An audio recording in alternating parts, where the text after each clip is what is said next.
Sunil sir, जो आया है आपने घोषणा पत्र तो देख लिया। मुख्य तौर पे 20 घोषणाएं, कुछ पुरानी जो पहले कर चुके थे वो हैं, बाकी चीजें, और वो नौकरी वाला सबसे बड़ा दांव है, वक्फ की मैंने बात की है। बीजेपी की ओर से जो शुरुआती प्रतिक्रिया आई उसमें बीजेपी जैसा आना चाहिए थी, अपेक्षित वही थी कि बौखलाहट चिड़चिड़ाहट की बात जो अभी अनीस जी ने कही, कोई नया आइडिया नहीं, नवाचार नहीं, सुशासन की बात नहीं, जंगल राज। आप कैसे देखिएगा ये जो है, जो दांव है, और बड़ा कॉन्फिडेंस है, एक बहुत हाई कॉन्फिडेंस लेवल के साथ में तेजस्वी नजर आ रहे हैं, और उधर एनडीए कुनबा जो है वहां खलबक, कहीं बौखलाहट चिड़चिड़ाहट, एक अलग उनमें बिखराव भी सब कुछ दिख रहा है। उन कल वो लोग भी करने वाले हैं। दोनों पर आपकी कि आज जो आया है उस पर, प्लस कल क्या संभावनाएं देखते हैं, क्या होंगे जवाब, शायद जो आपको लगे विश्लेषण के तौर पे। सुनील सर। धन्यवाद संजीव जी। जो बात आप कह रहे हैं, बिहार के चुनाव में सबसे बड़ा सवाल यही है कि जिस बात के लिए नीतीश कुमार जानने जाते रहे हैं, नीतीश कुमार ने, आप याद कीजिए, विधानसभा में उन्होंने कहा था कि मुफ्त बिजली नहीं दी जा सकती। चुनाव जब सिर पे आया तो आपको 125 यूनिट बिजली याद आने लगी। नीतीश कुमार जी कोई भी चीज निःशुल्क देने के लिए या सस्ते दरों पर देने के लिए कभी तैयार नहीं हुए। आप याद कीजिए कितनी घटनाएं हुई हैं बिहार में जब जहरीली शराब के कारण कई लोगों की मृत्यु हो गई। उनको जब आर्थिक सहायता देने की बात आई तो नीतीश कुमार जी ने कहा कि जो पिएगा वो मरेगा। ये एक बड़ा बहुत विवादास्पद बयान उनका आया था। माने ऐसे लोगों को भी कोई आर्थिक सहायता देने के लिए तैयार नहीं हुआ। अचानक जब चुनाव आ गया, मतलब चुनाव अचानक तो नहीं आया, मतलब उसकी तिथि पहले से तय थी, मतलब जब चुनाव सिर पे आ गया तब मुख्यमंत्री जी को यह याद आया कि 1 करोड़ 10 लाख 20 लाख महिलाओं को 10,000 रुपए की आर्थिक सहायता दी जानी है, जिससे अपना रोजगार शुरू कर। कहा क्या था उन्होंने विधानसभा में कि 84 लाख ऐसी महिलाएं हैं या परिवार हैं जिनकी आर्थिक आमदनी 6,000 रुपए से भी कम है। उनको 2 लाख, उस परिवार के 2 लाख महिलाओं को, उस परिवार की महिलाओं को 2-2 लाख रुपए की आर्थिक सहायता दी जाएगी, जिससे कि वो अपना कारोबार शुरू कर सके, और उनके जो कारोबार शुरू करेंगे उसको गुणदोष के आधार पर उसका मूल्यांकन करने के बाद 10-10 हजार रुपए दिए जाए। और जब निर्णय लेने के लिए आया तो आपने पूरे के पूरे क्रम को उलट दिया। 10,000 आप दे रहे हैं, बाकी 2 लाख रुपया जब आपको देना होगा तब आप देंगे। आप सोचिए कि वृद्धावस्था पेंशन 20 साल से सत्ता में है नीतीश कुमार जी, कभी नहीं बढ़ा। जीविका बहनों का पैसा, आशा बहनों का पैसा, वृद्धावस्था पेंशन, कोई पैसा उन्होंने नहीं बढ़ाया था। चुनाव के मौके पर उन्होंने बढ़ा दिया।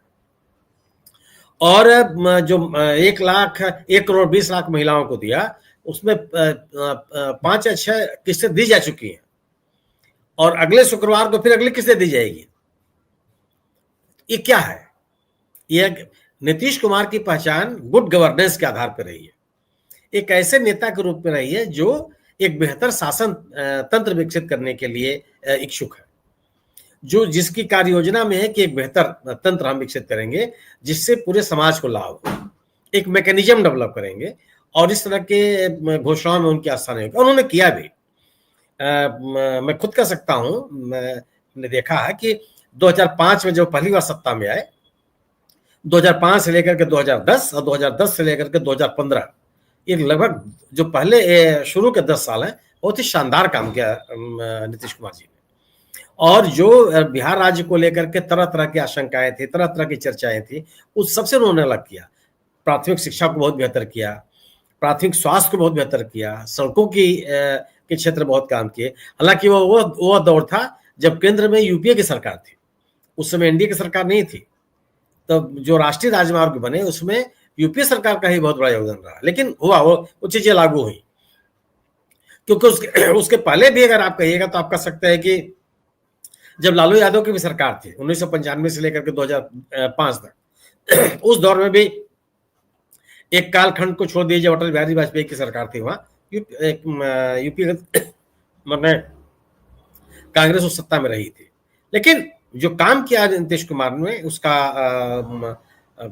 आप खारिज नहीं कर सकते। लेकिन 2015 से 20 और 20 से 25 और जो काम उन्होंने 2010 तक किया था उसका विस्तार नहीं हुआ। गोया कि जिन लड़कियों को स्कूल भेजने के क्रम में आपने साइकिलें निःशुल्क दी, और इंटरमीडिएट के बाद कहां पढ़ने के लिए जाए, उसकी व्यवस्था कौन सी हुई? आज आप एक मोटा मोटा अनुमान यह है कि 1 करोड़ लोगों के ऊपर केवल 7 डिग्री कॉलेजेस हैं। यह रेशियो है। उसमें आपने कौन सा काम किया?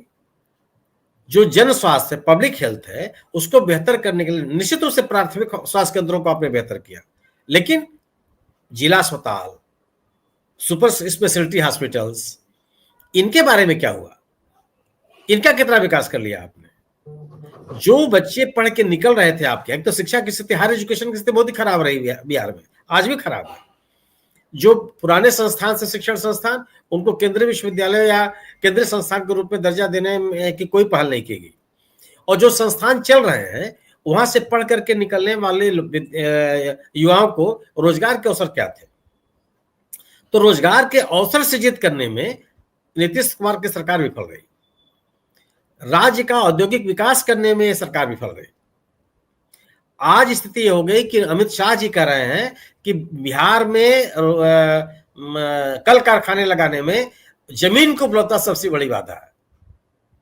ये माने जो लोग बिहार को जानते हैं वो जानते हैं कि बिहार में जो पहले के मुख्यमंत्री थे श्री कृष्ण सिन्हा जी, उनके जमाने में कितने उद्योग लगे थे जी। उनके कालखंड का एक अनुमान है कि लगभग 7 से 8 हजार औद्योगिक इकाइयां उस राज्य में काम कर रही थी।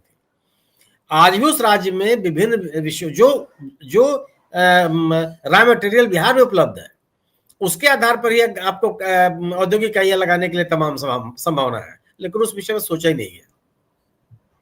और जो बातें कही गई वो बातें पूरी नहीं की गई। प्रधानमंत्री जी ने वो घोषणा किया था कि जो बंद चीनी मिलें हैं उनको चालू किया जाएगा। मधुबनी में उन्होंने कहा कि इस चीनी मिल की बनी हुई चाय, चीनी से मैं चाय पीऊंगा अगली बार। कुछ नहीं हुआ। उन्होंने उस राज्य में एक विशेष कई लाख करोड़ रुपए का पैकेज देने की घोषणा की थी। किस तरीके की घोषणा की गई थी आज भी लोगों के जहन में है। इसे पूछ रहे थे कितना रुपया दे दे, कितना रुपया दे दे, कितना रुपया दे दे, लेकिन उसके बाद उन्होंने घोषणा किया, लेकिन उसका क्या हुआ उसके बारे में कोई बताने वाला नहीं है।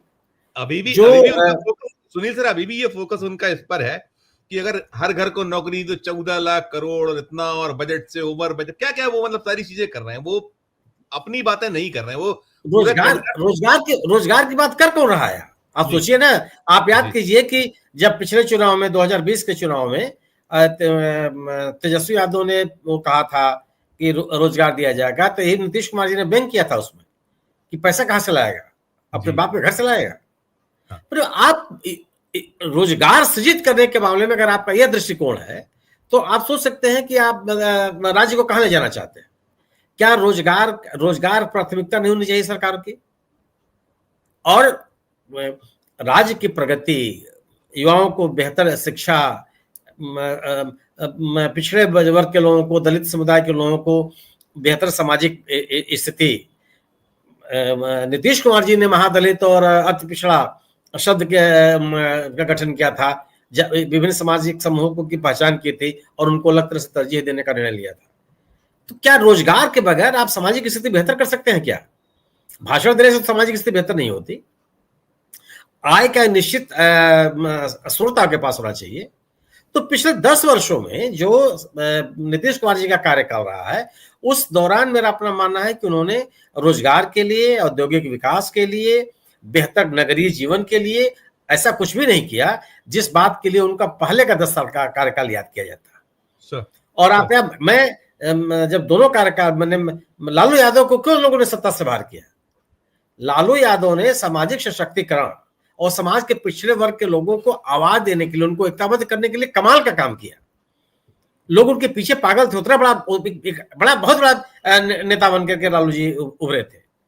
लेकिन सामाजिक सशक्तिकरण के लिए जो रोजगार की बात होनी चाहिए थी, बेहतर शिक्षा की बात होनी चाहिए थी, बेहतर कानून व्यवस्था की बात होनी चाहिए थी, वो नहीं हुआ। नीतीश को उसके बाद लोगों के मन में आक्रोश पैदा होने लगे। होते होते स्थिति आ गई कि 20 साल से लालू जी की पार्टी सत्ता में नहीं है और नीतीश कुमार को लोगों ने स्वीकार किया। नीतीश कुमार जी जिस गवर्नेंस के मुद्दे पर बिहार में सर्वाधिक लोकप्रिय रहे, वही मुद्दा आज उनके लिए नेगेटिव हो गया। क्यों कि जिन चीजों का विरोध करते रहे, आपने भ्रष्टाचार का विरोध किया। नीतीश कुमार जी की बात है कि ट्रिपल सी के साथ वो कोई समझौता नहीं कर सकते। वो ट्रिपल सी क्या था? करप्शन, कम्युनलिज्म और क्राइम। आज तीनों के आरोप नीतीश कुमार जी पे लग रहे हैं और उन्होंने कोई प्रतिक्रिया नहीं दी। एक माहौल बना है। और जो इससे अलग जो महागठबंधन ने वायदे किए हैं, निश्चित रूप से आपको आकर्षित करेंगे। एक व्यक्ति, एक सरकार ये कह रही हो, एक गठबंधन ये कह रहा हो कि आप रील बना करके पैसा कमाइए, जी जी, और एक गठबंधन ये कह रहा हो कि हम उस प्रत्येक परिवार के एक सदस्य को सरकारी नौकरी देंगे जिनके घर में अभी तक सरकारी नौकरी नहीं है। जी, कौन अपील करेगा? जो जीविका बहनों को कह रहा है कि सरकारी नौकरी का दर्जा देंगे और 30,000 रुपये महीने देंगे, कौन सा बात अपील करेगी? रील बना करके पैसा कमाने वाली बात अपील करेगी या रोजगार देने का वादा अपील करेगा? ठीक ठीक, बिल्कुल बिल्कुल बिल्कुल, संविदा वालों की भी निगाह हम करेंगे।